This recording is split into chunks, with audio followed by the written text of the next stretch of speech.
Try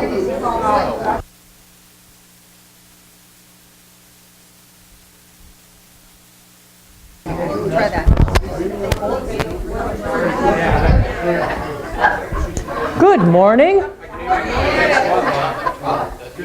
Hot enough for you? You know, we had like 7 days in a row over 100. That was a warm one.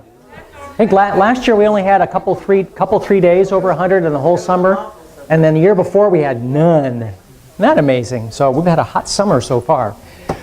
I know we've got people at Sundance this weekend, and so they're having a good time, and I think other people are on vacation, and some people do staycations all the time. So, more t-shirts. If you always want a t-shirt, this one, it starts out with exercise, and then the next one is X-er-size, X-R-size, eggs are sides, for bacon, bacon. Gone to my happy place, be back soon. Another t-shirt, admit it, life would be so boring without me. And finally, I'm so old, my birth certificate expired. There we go. All kinds of stuff going on, as there usually is. We always have Qigong starting out. Mind Shifters on Wednesday. If you want to know what Mind Shifters is, talk to William. Thank you. Palmistry. Palmistry on Saturday? No? No, we canceled that. Okay, no palmistry on Saturday. We changed it to, if there's still somebody interested, Wednesday at 10 o'clock. Ah, okay. 1 o'clock, excuse me. 10 at night. Cool. All right. We do have a couple patron saints, George Carlin and John Lennon. And John said, my role in society, or any artist's or poet's role, is to try and express what we feel, not to tell people how to feel, not as a preacher, not as a leader, but as a reflection of us all. True. How nice. And George, equally as insightful, no one knows what's next, but everybody does it.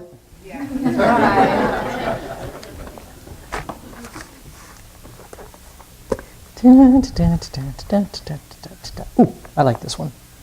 A few generations ago, seamen did not have canned or refrigerated foods. These sailors were forced to rely on a few foods that would not spoil. One favorite was salt pork. No part of the meat went to waste. Even pieces of skin were saved. If supplies were ever low, a bit of skin might be handed out to each member of the crew. It was tough, but the layer of fat on it was better than nothing. While attempting to chew a piece of this fat, sailors would sit around mumbling to each other, probably about their terrible food. About 1870, to chew the fat was being used in print to mean any indulgence in idle talk or tall tales.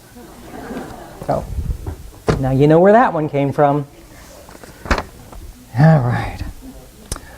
Retired Irishmen. 6 retired Irishmen were playing poker at O'Leary's apartment when Patty Murphy, wait a minute, never mind that one. Did I do that one about the guy passing away? Did I? You just gave it away, so you might as well not. Well, okay, I thought I had said this one, so my notes were I had read it, but well, stop me if I've done this one. O'Leary's apartment when Patty Murphy loses $500 in a single hand, clutches his chest and drops dead on the table. Showing respect for their fallen brother, the other 5 continue playing, standing up. Michael O'Leary looks around and asks, "Oh, me boys, someone's got to tell Patty's wife, who will it be?" They draw straws. Paul Gallagher picks the short one. They tell him to be discreet, be gentle, don't make a bad situation any worse. Discreet? I'm the most discreet Irishman you'll ever meet. Yeah.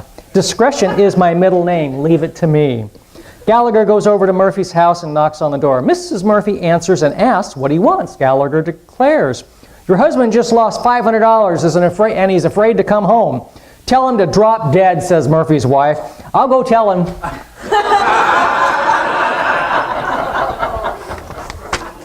Okay.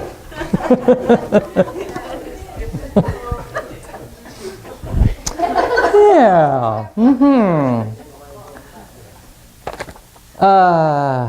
Did I? Oh yeah. Did I do it? Yeah. Okay. Trust only. No, I don't do that one.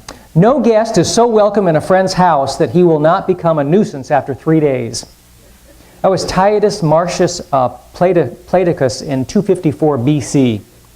Not much has changed. He makes no friend who never made a foe.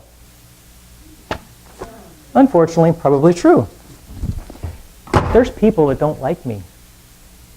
How is that possible? How is that absolutely humanly possible? So, it just shows to go you that you can make enemies. In the mid-1800s, famous French trapeze artist Jules Léotard began wearing tight-knit bodysuits, which made it easier for him to perform his stunts. The bodysuits were so associated with Léotard that the name stuck.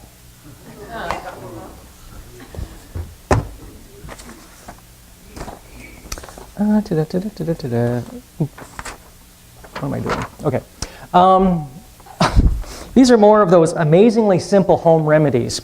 And remember, don't really do any of these. Warning on the internet, don't actually do these. It's a joke, okay? A mousetrap placed on top of your alarm clock will prevent you from rolling over and going back to sleep after you hit the snooze button. True. Definitely don't do this one. If you had a bad cough, take a large dose of laxative. Then you'll be afraid to cough. Oh, Jan's shaking her head already. You only need 2 tools in life, WD-40 and duct tape. If it doesn't move and should, use WD-40. If it shouldn't move and does, use duct tape. And baling wire. Baling wire has to be added to all that. So, this is just... Okay, the price of gas in France. A thief in Paris planned to steal some paintings from the Louvre. After careful planning, he got past security, stole the paintings, and made it safely to his van. However, he was captured only 2 blocks away when his van ran out of gas. When asked how he could mastermind such a crime, yet make such an obvious error, he replied, "Monsieur, that is the reason I stole the paintings. I had no Monet." Oh, it gets worse. To buy Degas, or Degas, you know. To make the Van Gogh. See if you have de Gaulle to send this to someone else. I sent it to you because I figured I had nothing to lose. Oh, man. Man, oh man, oh man, oh man, oh man. Saw a friend of mine yesterday. He's blind and got a seeing eye dog. And he's a machinist by trade. This is not a joke, this is true. He's a machinist by trade. So just think about that for a minute. I have seen him set up machines far quicker than any sighted person. It's pretty amazing.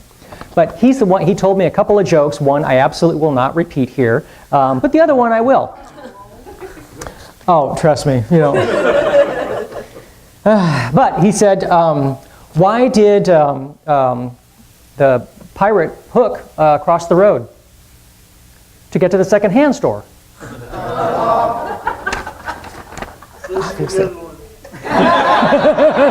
Yeah, I told him what the other one was, so. No. Oh, Jan's not here. Okay, I'll do it. Now remember, everybody, this came from a blind person, okay? So, all right. How do you know, how does a blind person know when to... Oh, okay. You got caught. A skydiver, he's skydiving. How does a blind person know when to bend his knees? Oh. When the leash goes limp. I told you, it was terrible. I was like, oh my God, Bernie. And I know, it was awful. I know. If I hadn't told you where I heard it from, I wouldn't even have told it all. Yes, I know, grin. Ooh. Okay, I was driving with my 3 young children one warm summer evening when a woman in the convertible ahead of us stood up and waved. She was stark naked. As I was reeling from the shock, I heard my 5-year-old shout from the back seat, "Mommy, that lady isn't wearing a seatbelt."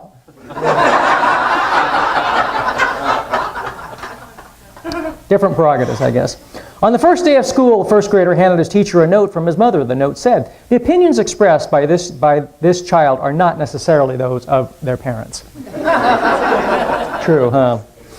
A woman was trying hard to get the ketchup out of the jar during her struggle. The phone rang, so she asked her 4-year-old daughter to answer the phone. "Mommy can't come to the phone right now. She's hitting the bottle." Probably not. Oh, that was it. Cool, I'm done. Yay. Let's sing a song. We're going to sing a song that I just don't remember doing before. Oh, you got something to do? Always my turn. Okay. So always something. All right. Got the screen. Ooh, it worked. It did. Sorry.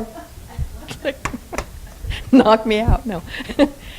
Last week we made a really big and huge important decision, and we've added the favorite to this list, and we've added a couple more that Janice found that were really likable.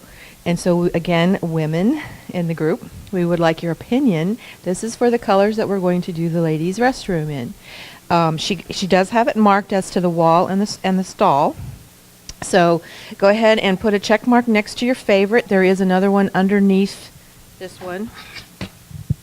So there's another color. Make sure you lift it up and look at both. I'm going to start it on this side. Make sure that it goes up the other side. Also, If you voted it's- last time, vote again, because we took the winner from the last one and added 2 more. So Yes. vote again even if you already did. Yes, and you'll know which one it was you from last time. Also, it's time again to fill up our communion. We ask for your help to put together the communion each Sunday. It takes an effort of all of us to do it. So I'm going to send that sign-up sheet around as well, because Josie's going to need the names to put on the August calendar. So if you could, and if you are willing to serve, please sign up. Thank you very much.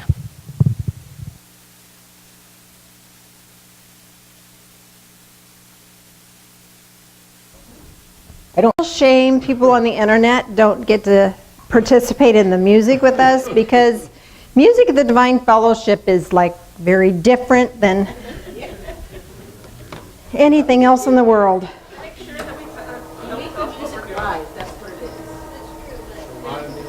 Did he say this time which song we sang? Yes. Okay. Oh, this one. It's on your More time. This reminded my late Uncle Red from Oklahoma. I'm going to just hope he's gone.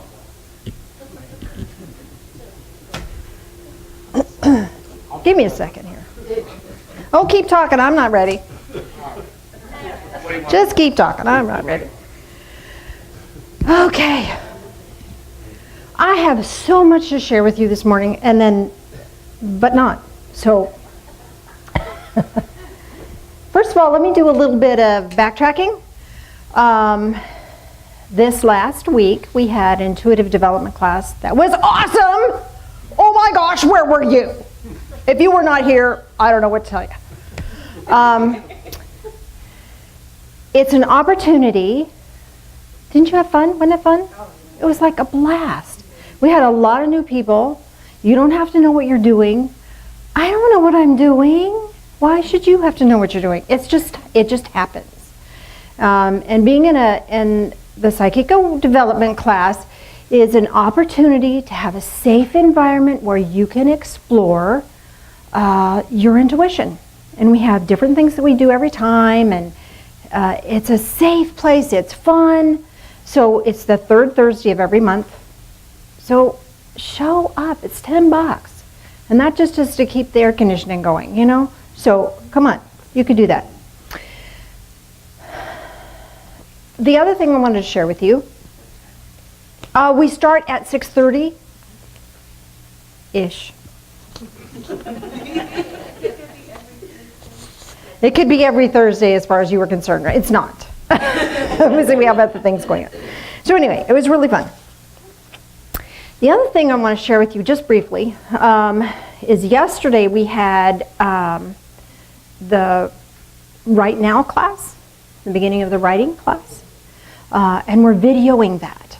So if you're interested in writing an ebook, The instructional material is going to be on video with handouts and all that sort of thing. So if you missed the first one, it's not too late, contact me. And the 6 people that were participating, OMG, I don't know about you, but I thought it was just absolutely divine.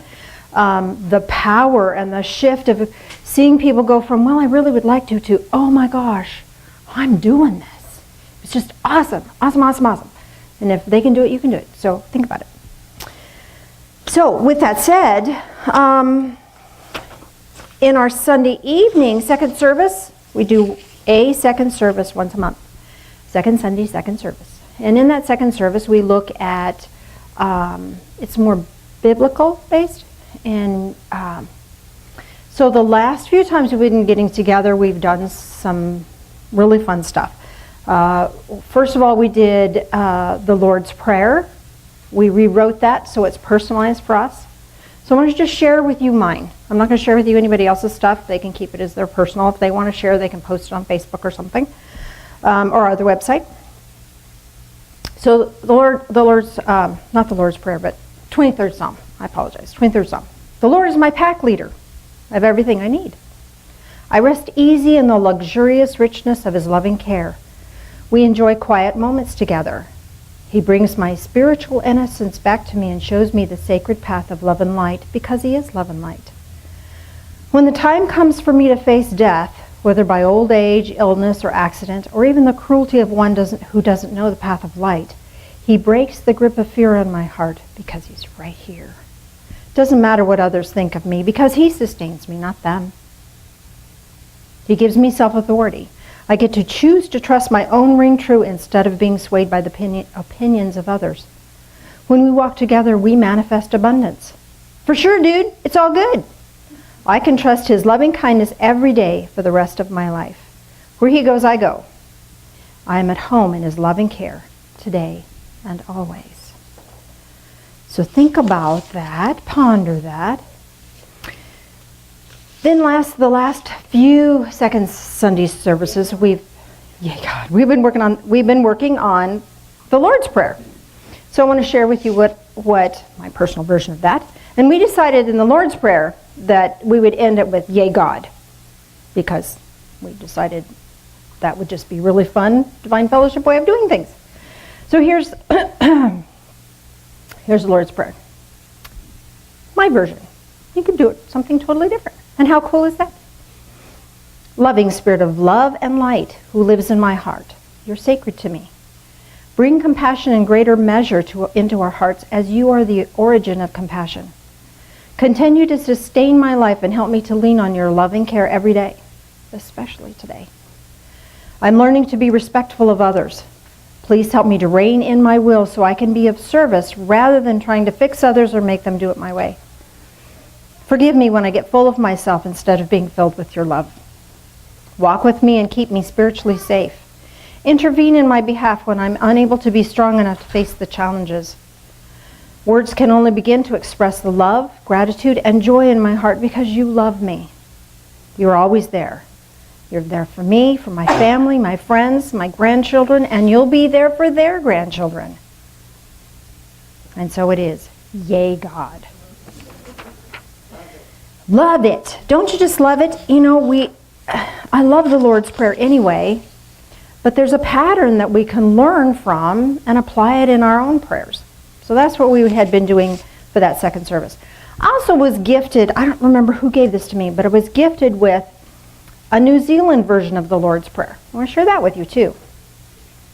Eternal Spirit, Earth Maker, Pain Bearer, Life Giver, Source of all that is and that shall be, Father and Mother of us all, loving God, in whom is heaven. Hallowing of your name, the hallowing of your name echoes through the universe.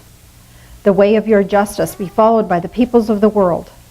Your heavenly will be done by all created beings. Your commonwealth of peace and freedom sustain our hope and come on earth.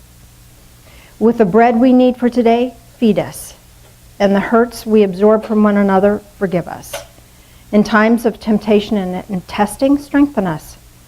From trials too great to endure, spare us. From the grip of all that is evil, free us. For you reign in the glory and the power that is love, now and forever. Amen. Yea, God. That's all I can say with that.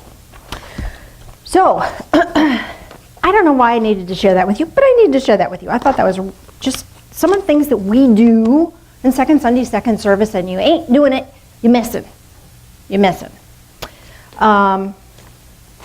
So, today, what I want to share with you today, shifting thoughts. Woke up this morning. Well, I've been working on this workshop on how to write an e-book. Been working on that. So, woke up this morning, went to bed last night. I got nothing. Got nothing. What am I going to do? I don't know. Well, pray about it. So I prayed about it. Woke up this morning. Nothing. Got nothing. Phil said, well, you could talk about this. You could talk about that. Yeah, okay. Nothing really kind of ignited. So I thought, I got tools. What's wrong with me? Psychic D8 moment, So I opened the good book and I said, reveal to me what would be good for me to share today. I just love this. Here's what I found. Daniel, chapter 6, verses 1, 2, and 3. It seemed good to Darius, who was a leader, to appoint 120 satraps, which are other leaders, over the kingdom. They should be in charge of the whole kingdom, and over them 3 commissioners, of whom Daniel was one, that these satraps might be accountable to them, and that the king might not suffer loss. Then this Daniel began distinguishing himself among the commissioners and satraps, because he possessed an extraordinary spirit. And the king planned to appoint him over the entire kingdom. An extraordinary spirit.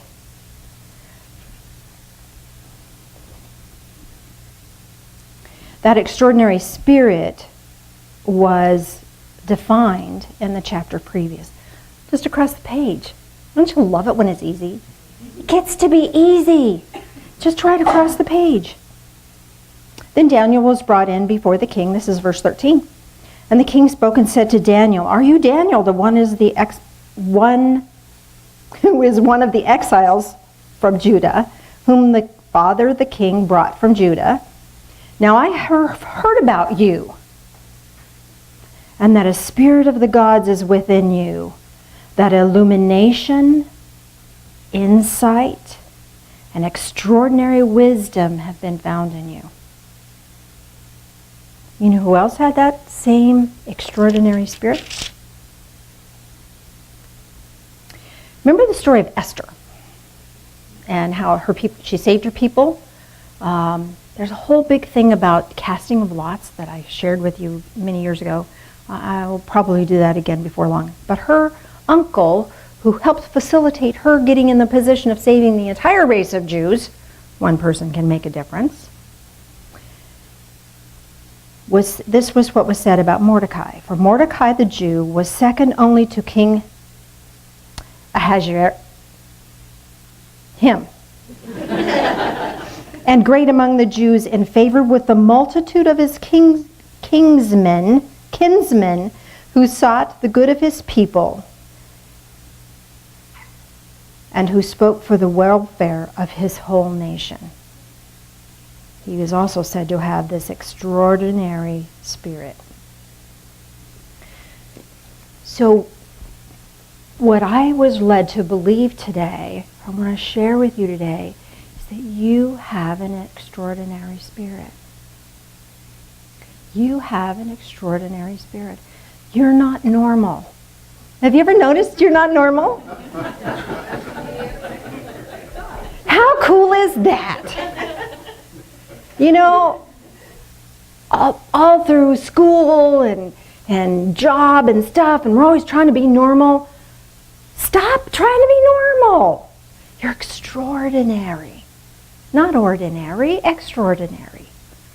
And the wonderful thing about this extraordinary spirit that you have, just like Mordecai and just like Daniel, there's this illumination and this wisdom. and we use it for edification. Ephesians chapter 4, verse 29, let no unwholesome word proceed from your mouth, but only such a word as is good for edification, building up, according to the need of the moment, that it may give grace to those who hear. This precludes us from whining.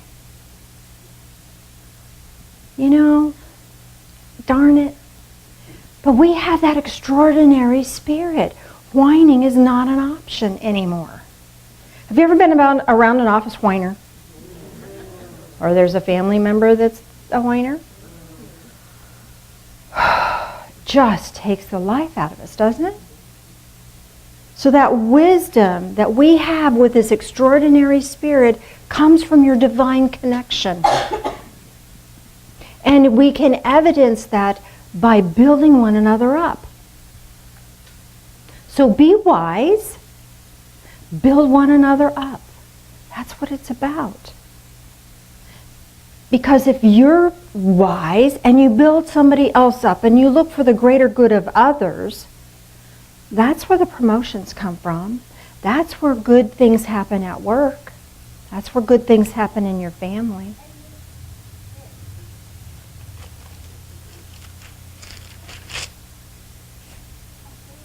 Because the fruit of the Spirit in Galatians chapter 5, verse 22, the fruit of the Spirit is love, joy, peace, patience, kindness, goodness, faithfulness, gentleness, self-control. Against such things there is no law. You can't get in trouble for doing these things. Man, for us that have always struggled at fitting in, and we're different and we're strange, we get to do this in a measure of excellence. In a measure of excellence. All things are lawful, but not all things are profitable.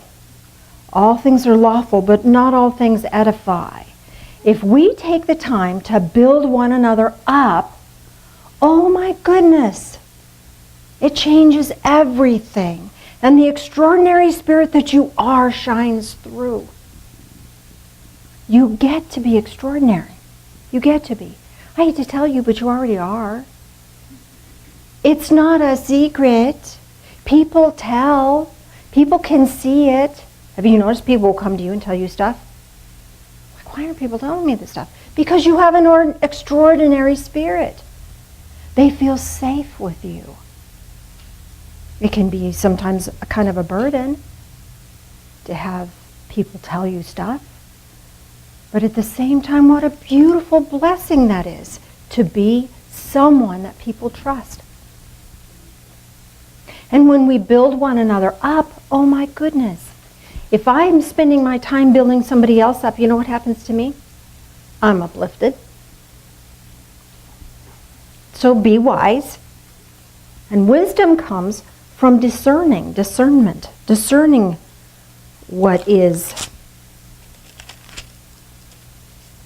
solid food is for the mature. Well, let's back up a minute.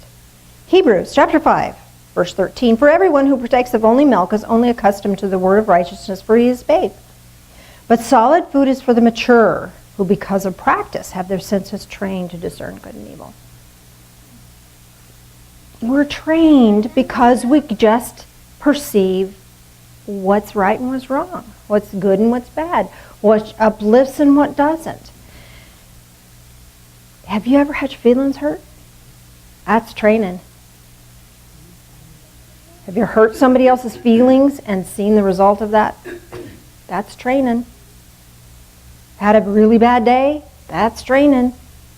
So when you're suffering, when you're having difficulty in your life, you're in training. Because whatever you're experiencing is going to give you some wisdom as a result.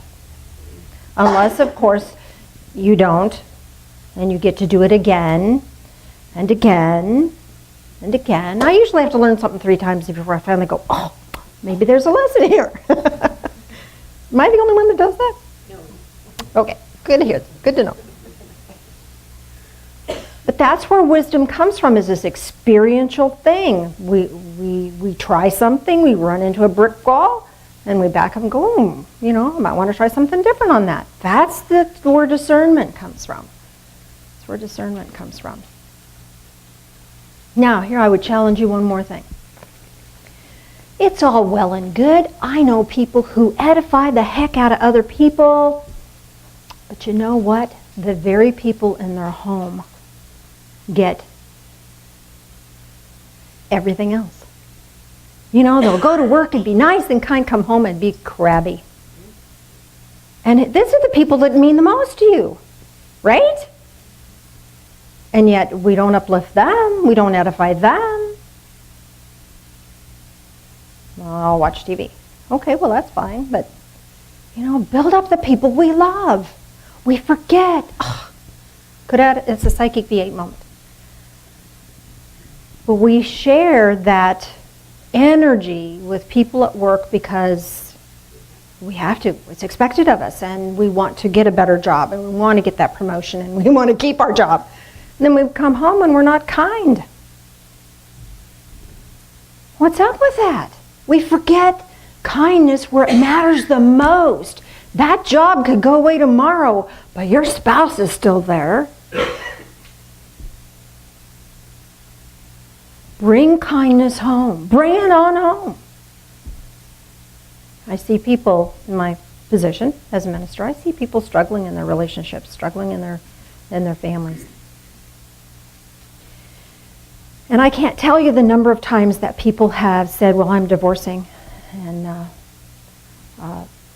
my spouse is going to be shocked. What? Yeah, they're going to be shocked. They just don't have a clue. What do you mean they don't have a clue? Well, they're always just so mean to me. They don't know they're being mean.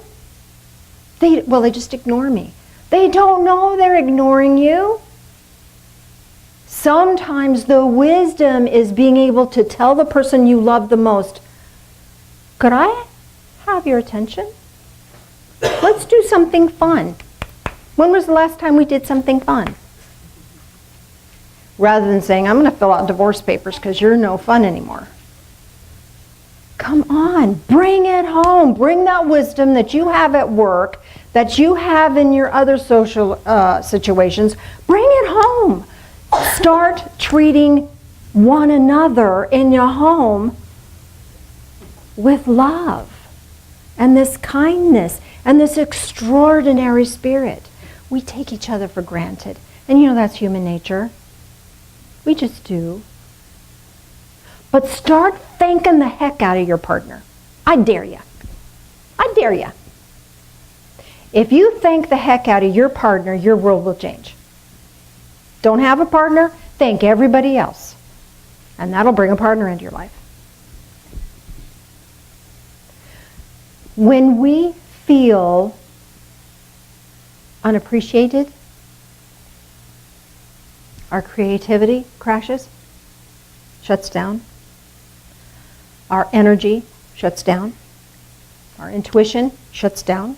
Talking about the intuitive development. It takes us a minute to build our energy, to get that intuitive energy going up, because we shut down, because we don't feel safe. And you know what? Your immune system shuts down. It's good for your health to be nice to other people, especially people in your home. I know people who talk nicer to their dog than they do to their spouse. Sometimes I do that. Oh, Mother, you're so cute. I love my dog. Oh, hi, Phil. We forget. It's human nature. But I'm challenging you to step it up a notch. You guys are extraordinary. You have an extraordinary spirit. You're not normal. Thank goodness you're not normal. But with that being not normal, then there's a whole nother level of empowerment that we have and we share. And when we're busy empowering others, we become even more empowered. It's just the weirdest darn thing. If I'm going to bless the heck out of somebody else, you know what? My life gets blessed. I told you about the trailer big white trailer in the neighbor's yard, and I've been blessing the heck out of that. I'm going to bless it out of existence. That's my plan. Sending this guy love and appreciation and, whatever it takes for him to move on and take his trailer with him. What's really funny is the tree, the neighbor planted a little itty bitty tree.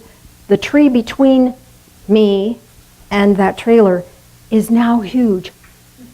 They planted 3, the other 2 are small. But the one right in line with that blessing is getting huge. So even if he doesn't move, it's okay. Pretty soon all I'll see is tree. Have you ever been around somebody who was so negative and hostile and you could feel your energy just crumbling and crushing? Plants feel the same way. So if you have somebody in your office or you have somebody in your home environment that's in a really negative space, by going, guess what? You're not sending loving light energy to help them shift. You're feeding the beast. Stop feeding the beast. Feed the divine nature, and the divine nature can emerge even fuller. Does that make sense? Now, there are some people who are just darn abusive. And you can be nice to them till the day is long and the cows come home. And they're not going to be any better. And that's when you might want to think about putting up a clear boundary of enough. But you can do that with grace and wisdom and an extraordinary spirit and without hostility and hatefulness. You can set a clear boundary. You can. You can. And sometimes that clear boundary is silence. Sometimes that clear boundary is very clearly spoken of, that the tone of your voice is very hurtful. Did you know that? Rather than saying, how dare you speak to me that way? Okay, which one is more of a blessing? People are going to get defensive. Why do we have to hurt each other? Why? Just because I'm hurt, I shut down, and guess what? When we're shut down, we can't think. We are divinely disconnected, and anything out of our mouth is going to be crud. I am evidence of that. Just let me get really tired, really hungry, hot and cranky, and then say something hot, hateful, cranky, and mean back to me. And see if I can be loving and sweet. We've got to give ourselves margin. When we live right up to the edge of, I got to do that one more thing, I got to push. I got to get all this done. And then we have no margin left. And somebody says something because they're in a crabby mood. Guess what? We're disconnected. We have no energy left. And we're not going to be the extraordinary people we really, really are. Give ourselves that margin. Have you seen the beautiful books in ancient times, when the first books were coming out, they'd have these huge, beautiful margins. And the words would be a smaller portion. Big letter. Well, they did that because it was all handwritten. So smaller, bigger margins, smaller words, then there's less chance of making a mistake. Yeah. Bigger margins, less pack in the page, less chance of making a mistake. Give ourselves a margin. If you need a nap, take it. If you need to go for a drive, do it. Give yourself that margin. You're the only one that knows what your margin is for you. You're the only one that knows. And you know what? You get to ask for help. Honey, could you watch the baby for me for a few minutes? I need to go take a drive. Ask for help. We forget. We forget.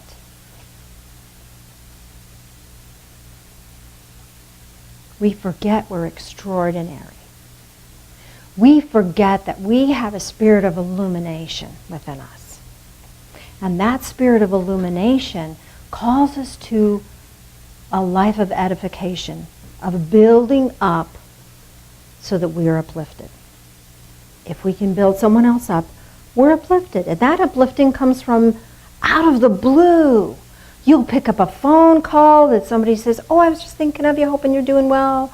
Or somebody will text you and send you some inspirational thing. It'll come from the oddest places. Because the divine connection isn't limited. We're limited, we're finite, so we have to create these margins for ourselves and give ourselves space to be extraordinary. When we just cram our lives full of tasks, I'm really guilty of that, then there's nothing left. We're right on the ragged edge. And you know what? That ragged edge is an ugly place to be. Because on that ragged edge, things will come out of our mouth we can never reclaim. Actions will come out of our hands that we cannot reclaim. Throwing something across the room or stamping our feet or slamming a door.